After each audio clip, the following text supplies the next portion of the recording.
নমস্কার প্রিয় দর্শক বন্ধুরা, ভাগ্যের পরিবর্তন চ্যানেলে আপনাদের জানাই স্বাগত। আজ আমি আপনাদের সামনে অত্যন্ত গুরুত্বপূর্ণ বিষয় উপস্থাপন করতে চলেছি। শ্রীমদ্ ভগবদ গীতার দুটি শ্লোক। যদি কোনো ব্যক্তি সম্পূর্ণ গীতা পাঠ করতে না পারেন, শুধু এই শ্লোক দুটি প্রতিদিন এক মনে পাঠ করতে পারেন, তাহলে সে সম্পূর্ণ গীতা পাঠের ফল লাভ করতে পারেন। এই দুটি শ্লোক অত্যন্ত গুরুত্বপূর্ণ। শ্লোক দুটির কথা মহাসাধক শ্রী শ্রী ঠাকুর দুর্গাপ্রসন্ন পরমহংসদেব তার এক শিষ্যকে পাঠ করতে বলেছিলেন। প্রাচীন কাল থেকেই প্রচলিত ছিল যে প্রতিটি পরিবারের সকলেই অল্প অল্প করে গীতা পাঠ করবেন, কিন্তু সময়ের সাথে সাথে এবং মানুষের কর্মব্যস্ততার কারণে এই গীতা পাঠের অভ্যাস মানুষের মধ্যে থেকে চলে যেতে থাকে। সেটা খুবই খারাপ, কারণ প্রতিদিন একটু হলেও গীতা পাঠ সকলের করা উচিত। কারণ গীতা পাঠের মাহাত্ম্য কখনো বলে শেষ করা যাবে না। নিত্য গীতা পাঠে মানুষের সকল অমঙ্গল শ্রী ভগবানের কৃপায় নাশ হয়। মানুষের ইহকাল বা পরকাল সুখময় হয়। গীতা পাঠে মানুষের জন্ম মৃত্যুর বন্ধন থেকে মুক্তি পায়, শ্রী ভগবানের চরণ লাভ হয়। যে যে কামনা নিয়ে গীতা পাঠ করেন, তার সেই কামনা শ্রী ভগবানের কৃপায় পূর্ণ হয়। তাই নিয়মিত অল্প হলেও গীতা পাঠ আমাদের প্রত্যেকের করা উচিত।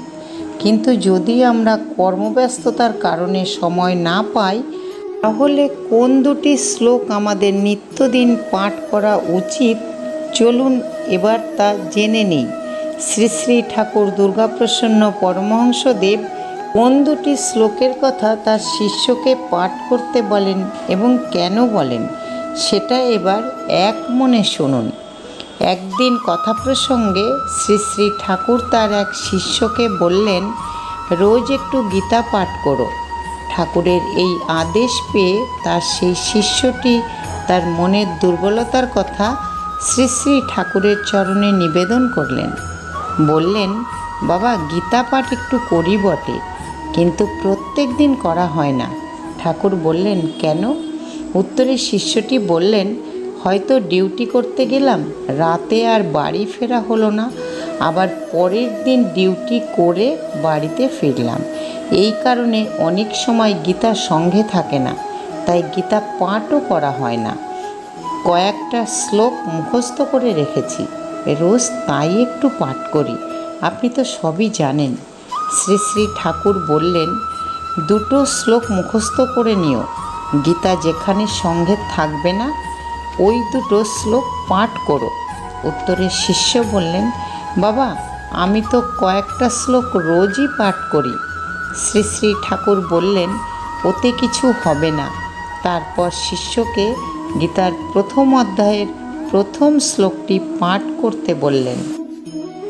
ধর্মক্ষেত্রে কুরুক্ষেত্রে সমাবেত যুযুৎসভা মামাকাঃ পাণ্ডবাশ্চৈব কিম কুর্বত সঞ্জয়। তাহলে প্রথমে যে শ্লোকটি আপনারা পাঠ করবেন, সেটা হলো এই শ্লোকটি। এই শ্লোকটির অর্থ হলো, হে সঞ্জয়, ধর্মভূমি কুরুক্ষেত্রে যুদ্ধের ইচ্ছায় সমাবেত আমার এবং পাণ্ডুর পুত্রগণ কী করল? এই শ্লোকটি গুরুত্বপূর্ণ, কারণ এই ধর্মক্ষেত্রে কুরুক্ষেত্রে দেবতাগণ যজ্ঞ করেছিলেন। রাজা কুরুও এই স্থানে তপস্যা করেছিলেন। যজ্ঞাদি ধর্মমূলক কার্যাদি সম্পূর্ণ হওয়ায় এবং রাজা কুরুর তপস্যা ক্ষেত্র হওয়ার জন্যে এই স্থানকে ধর্মক্ষেত্র কুরুক্ষেত্র নামে অবহিত করা হয়। এটি শুধু যুদ্ধভূমি নয়, এটি একটি তীর্থভূমিও। এই মহান তীর্থক্ষেত্রে সকলে সমবেত হয়েছে যুদ্ধের জন্যে এবং ধর্মের প্রতিষ্ঠার জন্যে। স্বয়ং ভগবান নিজে উপস্থিত এই যুদ্ধক্ষেত্রে। গীতার আধ্যাত্মিক রূপে আমাদের দেহ হলো কুরুক্ষেত্র, মন হলো ধৃতরাষ্ট্র, বিবেক হলো সঞ্জয়, জীবাত্মা হলো অর্জুন, পরমাত্মা হলো কূটস্থ চৈতন্য স্বয়ং ভগবান শ্রীকৃষ্ণ এবং সদা সৎ প্রবৃত্তি হলো অষ্টাদশ অক্ষয়িনী।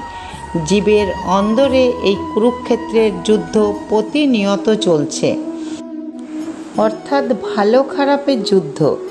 জীবাত্মা যখনই ভালো মন্দের যুদ্ধে হতাশ হয়ে পড়ে, নিরুত্তম কিংকর্তব্য বিমূঢ় হয়ে পড়ে, তখন চৈতন্য বা পরমাত্মা স্বয়ং ভগবান শ্রীকৃষ্ণ তত্ত্বজ্ঞানামৃত দান করে জীবনকে পুনর্জীবিত ও সাধনায় সুদৃঢ় করে দেন।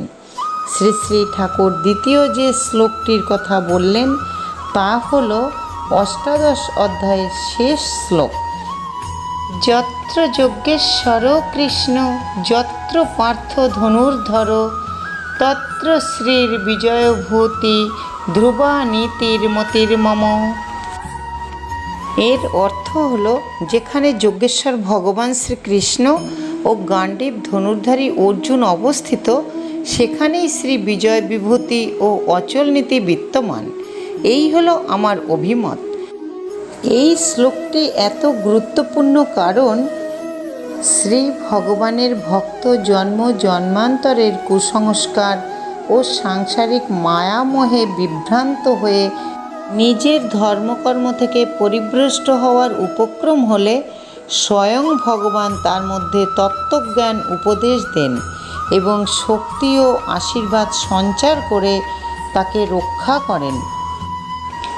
যেরকম ভগবান তার সখা অর্জুনের ভিতরের অজ্ঞানতা ধ্বংস করে জ্ঞানের আলো জ্বালিয়েছিলেন, আমরাও যদি শ্রী ভগবানের প্রকৃত ভক্ত হতে পারি, তাহলে তিনি আমাদেরও সকল অজ্ঞানতা দূর করবেন।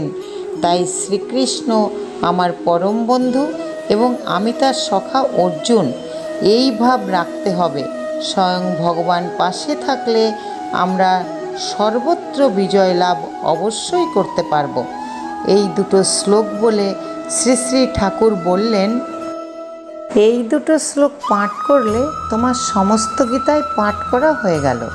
আবার যেখানে গীতার সঙ্গে থাকবে সেখানে ধারাবাহিকভাবে পাঠ করো, ভগবান সবই দেখছেন। আর গীতায় রোজ একটা করে তুলসী দিও। শিষ্য বললেন, বাবা রোজ দিতে বললেন, কিন্তু তুলসী পাতা তো সঙ্গে করে নিয়ে যাওয়া সম্ভব হয় না। ঠাকুর বললেন, শোনো, আমি যখন তীর্থে তীর্থে ঘুরতাম তখন আমার ঝুলির মধ্যে একটা ছোট শিবলিঙ্গ থাকতো, সঙ্গে নিয়ে সব জায়গায় যেতাম।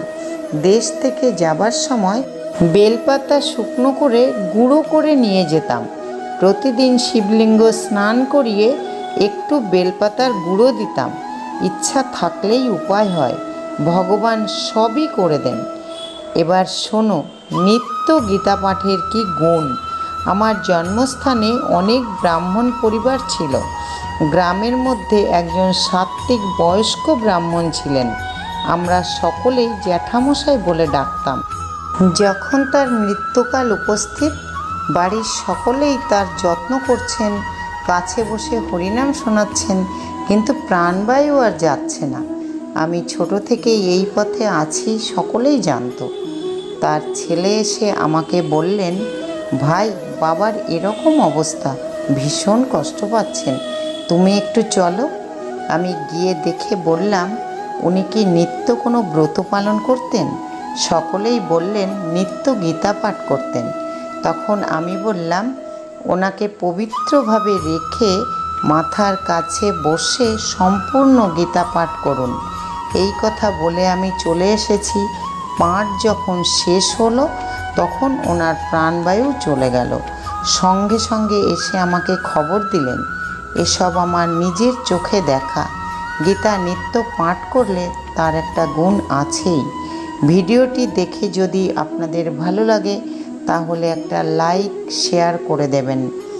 জয় শ্রীকৃষ্ণ।